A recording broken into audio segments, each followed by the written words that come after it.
শয়তান বলেছিল যে আল্লাহ আমি তোমার সমস্ত বান্দাগুলি দিয়া জাহান্নাম ভরে দেব। আল্লাহ তখন ফেরেশতাদেরকে ডেকে বলছিলেন, ফেরেশতারা শয়তানে বলল কি শুনেছ?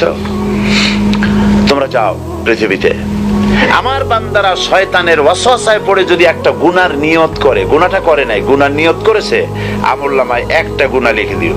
আমলনামায় কোনো গুনাহ লিখবা না। গুনার নিয়ত করেছে, গুনাহটা করে নাই, গুনাহ লিখবা না। যখন গুনাহটা করে ফেলবে তখন একটা গুনার জন্য একটা গুনাহই লিখো, আর যদি তওবা করে তা আমি মাফ করে দেব। আর যদি আমার বান্দা একটা নেকের নিয়ত করে, একটা নেক কাজের নিয়ত যদি করে, তাহলে কাজটা করে নাই, নেক কাজের নিয়ত করেছে, হজে যাবে নিয়ত করেছে, যায় নাই, যেতে পারে নাই, এখনো দান করবে এখনো করে নাই, নিয়ত করেছে, আমলনামায় একটা নেকি লিখে দিবা। আর যখন নেকের কাজটা করা হবে তখন 10টা গ্রেস মার্ক লাগাই